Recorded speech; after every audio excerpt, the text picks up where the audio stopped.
Hello, and welcome back to Nerd News. Today we have the Resident Evil Showcase. They showed quite a few games, and we have full set spoilers for Magnificent Mavens.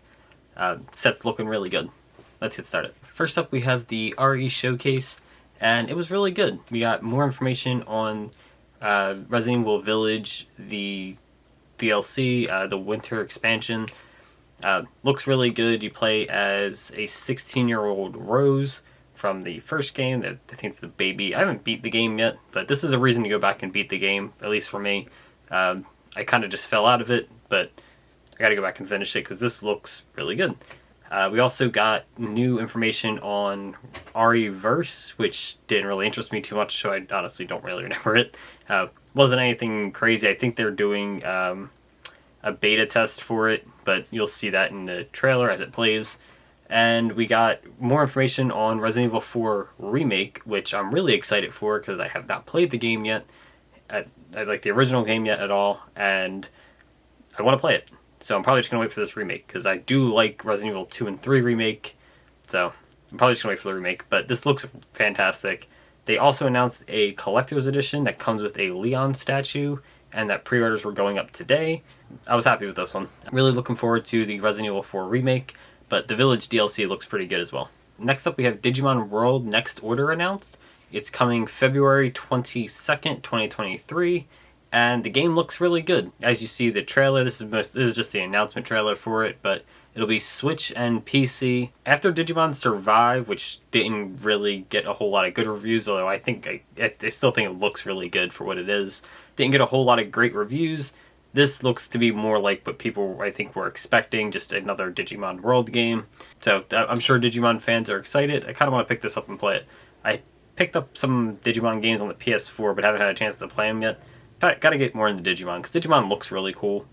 Just never get around to playing it. And next, from ManaMoon, we have the El Yugioh, the Golden Vasto Lord launch information. It will be coming 10/22, so that is Saturday. That's Saturday. It'll be coming tomorrow. At 1 p.m. Eastern, $55 for the metal and PU gold and foil stamped and a free field center. It's for the deck box. $39.99 for an orange silk screen with no metal faceplate or field center. Picks for the orange one will be available at launch. This is the main version. This looks really good. I was excited about it before, and I'm still excited about it now. I cannot wait to pick this up. So Saturday at 1 p.m. it'll finally be available. And that's good. This looks really, really good. Absolutely loving this. Just as much as I was when I was first announced. Bleach and Eldritch, two of my favorite things in Yu-Gi-Oh! And Bleach. This is fantastic. And lastly for today, I want to talk about the Magnificent Mavens set reveal. Usually I don't really cover these reprint sets or even the main sets for the US because we've already seen most of these cards, but this is a fantastic set. So I want to cover this real quick. Besides having pretty much every Sky Striker card that you need to play the deck in here, I think the only ones missing are Hornet Drones and Afterburners. No, you're missing Hornet Drones, Afterburners, and Jamming Waves in this set. But you have the main card. You have all the main cards in here. You get the 3 new cards, Strategic Striker Hamp. I don't even know this other thing's name. Aurelion, the Wind, level 1 here. And you get Sky Striker, Mobilize, Linkage. So you get all 3 new cards, of course, that's kind of the point of this set. But you also get Ray, the 4 Links. You don't get Kaina, but you get Zeke, which is good. Engage, Widow Anchor, Shark Cannon, and Multi-Roll. So basically you can build a Sky Striker deck just from this. Yes, you're missing the Hornet Drones. Yes, you're missing the Afterburners. If you really want to play it, you're missing the Jamming Waves. But honestly, you can basically build a Sky Striker core just out of this. And you also get the token. For the Mayakashis, you get the Link 3 Yugioh. I don't know enough about Mayakashi to know what you would be looking to get out of this to build a deck. But you're really only getting the 3 new cards, I guess. The Trap, and you got this Fire Lady here.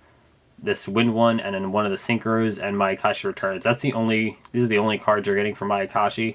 And honestly, Witchcrafters didn't get it much better, with you only really getting Witchcrafter, Vice Master, Fusion Spell, Hane, Jenny, and Creation.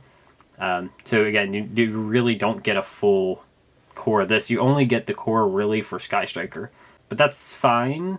These cards, the Witchcrafters didn't really need reprints. Most of them are pretty cheap because they were available in the tins. I'm pretty sure it's the same thing with the Mayakashis. They're not super expensive. But the Fusion and the Fusion Spell are new, so we definitely needed that. And the same thing with the Trap and the Link 3 for Mayakashi. But moving on from that, because that's what we knew was in the set, we're getting all of the Ishizu cards in here. So Kaleido, Midora, Kelbeck, and Yugioh, along with Gravekeeper's Trap, Exchange of the Heart, Blast Out by Fate, and then a reprint of Exchange of the Spirits. All these Ishizu cards are pretty much going to be meta relevant and quite good in the Tier Elements deck, and I believe Naturia has a pretty good deck with them as well, but these are all pretty much going to be good, so people will definitely be looking to pick these up. And then we get the stuff that we didn't really know was going to be in here. We had a hint of it, but not like this. We get Moye, which we knew. That was part of the announcement. But we're also getting Iris Sword Soul, Taya, Longwan, Chamyung. I don't know how to pronounce this one. I'm not even going to try. We get all 3 Synchros, Emergence, and Summit. And the 3 traps, including a rarity upgrade for Blackout. So you literally just get the Sword Soul part of a Sword Soul deck in here. Obviously, you still need the Tenyi stuff, but you basically get a Sword Soul deck out of this, including the Synchros. So that's really good. Yatagrasu is getting a reprint after being unbanned. BLS is getting a reprint, which is always welcome. It's a fantastic card. Vampire's Curse is thrown in here for some reason. Doomdozer, it's good to see that get a reprint. Mizuki is just always a good reprint to have. Chaos Hunter was starting to get bought out, and that's fantastic for a reprint. Beautiful Princess was like a $9 rare or something. I think it went down at this point, but it was a very expensive rare for a while, so it's really good to see that get a reprint. Shiranui Solitaire is just always a good value card, so that's good to get a reprint. Baruru Adignister, from what I understand, needed a reprint, although I'm not super familiar with the Adignister cards. Blue Eyes Abyss Dragon and Galaxy Eyes Afterglow Dragon were both pretty expensive, so it's good to see those get a reprints. I don't know why the Magistus here, Ranella, I don't know why Magistus Ranella is here, but sure, I guess. I don't think that's the one that's been going up in price. If I'm not mistaken, it's the fire one that keeps going up in price, but sure, we could use a reprint of her, I guess. Incredible Ecclesia, this was just in the tins, but it's still a really, really strong card and a fantastic reprint. We got some rarity upgrades for the Therians. That's cool. The Zombie Fusion here is a good card that needed a reprint. Ensis always needs a reprint. Millenniumizer Strict is a good card that is pretty much always in need for a reprint. Predaplant, it was like a common in the core set that it got released in, so getting it a rarity upgrade here is good. Cat Shark I knew needed a reprint. This one's surprising me. Number 93 Utopia Kaiser, that was a championship card, a Worlds card, a YCS card, so I'm really surprised that's getting a reprint here. I know it had a reprint in like Battles of Legend. I want to say it was the Heroes one, but I'm not positive. And that's a while ago, so like it definitely needed the reprint, but we don't really get a whole lot of reprints of these cards. It's a little weird that Utopia Kaiser is getting a reprint right here when we haven't even gotten a reprint for Minerva yet. Like, Minerva has one printing outside of its prize status. It's just in the original Battles of Legend. This was in a later Battles of Legend, and it's already getting reprinted. So that's a little weird. I mean, it's a good reprint, don't get me wrong, but it's still a little strange. I would have liked to see Minerva get a reprint, but we'll talk about that at the end. Totally Awesome is a fantastic reprint, even though they just banned Rodentoden. It's still a good card. It still is an expensive card. Definitely needs it. This Link to Soul Sweeper, I don't actually know what this card is, but it's played in Sprite, so that's a good. Cerberus, Phoenix, Boral Sword are all fantastic cards that are always good to have more accessibility to. Blackluster Soldier definitely needed the reprint. This card only has high rarity reprints and like its original printing. Traptrick Sarah needed a reprint with the structure coming around soon. Apollousa, Bow of the Goddess is, again, always good to have a reprint. And this is the alt art and not in gold rare, which is great because I don't really want the gold rare one, but I love this alternate art. This alternate art is fantastic. Harpy's Feather Duster in this specific art getting a reprint, and this is just a good card all around. Scapegoat's always good to have. Change of Heart, a fantastic reprint. It's off the, now that it's off the Forbidden Limited list, this is good to have reprinted. A Legendary Ocean, I think, needed the reprint. Instant Fusion is just a generically good card, so always good to have a reprint of that. A Hero Lives, I know a lot of people are happy that this is going to be a cheaper hollow version, but honestly the Speed Duel one isn't that expensive either, so but this is still a decent reprint. Dark Calling is the big one here. This has been one of the few cards that just didn't have a hollow print in the hero decks, so it's really good to see this getting reprint. Spellcaster, Secret Village of the Spellcasters is just always a good card. Pendulum Call is a good card. But the other big ones, Lightning Storm, a Triple Tactics Talent, Infinite Impermanence, Evenly Matched, Goes in Match, Shadow Imprisoning Mirror, Light Imprisoning Mirror, Non-Fusion Area, Skill Drain, and Anti-Spell Fragrance all got reprints. This is that's really, really good. And then Dracoback getting the rarity upgrade. This is fantastic for budget players. These should all, not all, a lot of this will be relatively cheap cards. Evenly Matched, Lightning Storm, Triple Attack, and Imperm will probably hold some value. But based on the pack openings people were doing online, it seems like they're not super hard to pull. And a lot of the people doing the pack openings were mentioning that Konami has said, and obviously we're taking them at their word here, but you know, Konami has said that each pack is designed to include one new card, one quality reprint, and one rarity upgrade at least. I think it's 5 cards a pack, so obviously you're going to get some extra stuff in there, just like generic reprints. But when they say quality reprints, most of this set is pretty quality reprints, so I would assume like you're pretty much for the what they're considering quality reprints. BLS, Traptrick Sarah, Apollousa, Harpies, Change of Heart, the 4 cards I mentioned, Triptech, Lightning Storm, Evenly Matched Imperm, Anti-Spell.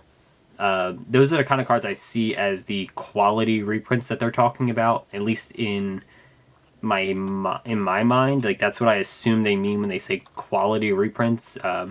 Things like Moye, Iris, Sword Soul are probably included in that as well. And I'm sure there's some other cards just generally included in that, what they would include in that category. But the packs were looking really good. Every pack pretty much had a good card, like a really solid card in it that just generically would be good. Obviously you saw a lot of the new cards in pretty much every pack, so it wasn't super hard to pull the new Sky Striker stuff or the new Witchcrafter stuff. Even the new Ishizu cards didn't look like they were going to be that hard to pull. There's been rumors of short printing, but honestly it didn't look it based on the few videos I watched. Now obviously it's not a huge sample size, but it didn't look like there was any real short printing going on there. This set just looks really, really good. But that's not all. We also have Ice Dragon's Prison. I forgot there was a 3rd page here. We got Ice Dragon's Prison and a couple more tokens. The token reprints are cool because they don't usually come in sets like this, so getting ultra rare tokens is neat. But there's also 10 more cards in the set that we are unaware of, or 9 that we're unaware of. We know one of them, and that's the True Name. I believe that is the last card in the set, and that is only in the set as a Pharaoh rare, which is basically a collector's rare, but with hieroglyphics on it. That's the only Pharaoh rare that was pulled in the entire set. There appears there's going to be 10 of them. We do not know what any of the other ones are at this moment, but we know the True Name is one of them. The True Name is not in this set in any other form. So what that means for the other 9 that we don't know, who knows? They could be import cards that are only available in this rarity, or they could be a selection of cards that were in the set and they're now being printed in that rarity, or they could be somewhere in between where some of them are printed from the reprints in the set that are just high rarity reprints, and some are imports. We're not really sure. Obviously, we'll figure that out as it goes. I don't really care that much about the Pharaoh Rares. They're cool. They will look good, I assume. The True Name one that was pulled did look really good, but that's not really what this set is for me. That's more just a bonus. If you pull it, great, but I'm not super worried about it. Honestly, for me, all these good reprints is what makes this set look really, really good. This is a fantastic looking set, and I recommend getting it, especially if you want one of these decks. Maybe not so much for Witchcrafter or Mayakashi, because those aren't complete decks in here. But if you're looking to pick up Sky Striker, this is a fantastic way to do it. You get like 80% of the deck in here, and the other few cards that you need are some of the just other stuff. You get the main core out of this. And if you want to play Sword Soul, here you go. This is basically budgets. Sword Soul has become a budget deck at this point, because I can't imagine any of these cards are going to be more than a couple of bucks, especially initially. I know Sword Soul is kind of fallen out of the meta right now, but it's still a very good deck, even if it's not particularly great in the meta now.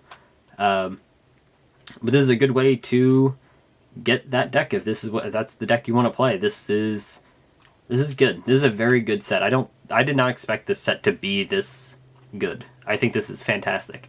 It also looks really cool for a draft play set, since 3 of the decks are pretty much playable, just based on what's in here already. And then you get some neat support stuff depending on what you pull. You get some staples. This could be a lot of fun for like a draft format. With that being said, I think this is a fantastic set. Konami did a really good job with this one. Thanks to Dual Daddy for putting this little artwork together. He on Twitter, he will be in the description below, because he does this for basically every set, and it's always really good. So I suggest following him on Twitter. But this is a really good set. I'm really looking forward to this. I'm probably going to buy a display case myself, because this looks really good, and I kind of just want to open it. And that's all for today. Thanks for watching. Don't forget to like, comment, subscribe down below. Let me know what you think, or what you thought of the Resident Evil showcase. I thought it was really good. I'm looking forward to the games, even though I'm not a huge Resident Evil fan. I do want to play Resident Evil 4, and Village was a lot of fun. I do want to get back to finish that. Let me know what you think of the Magnificent Mavens set. I think this is a fantastic reprint set. This is honestly looking better, in my opinion, than the Megatins even look, considering most of the best stuff out of the Megatins were short printed. This is looking really good. This might be the budget way to get some of these cards, especially things like Ice Dragon's Prison and Lightning Storm being absolutely fantastic cards. Triple Tactic Talent. This looks like an incredible set. Definitely looking forward to picking this up. Thanks for watching. I'll be back Monday with more nerd news. There'll probably be a video over the weekend, although I'm not entirely sure. It's always kind of hit or miss. But at the very least, we'll be back Monday with more nerd news. Bye.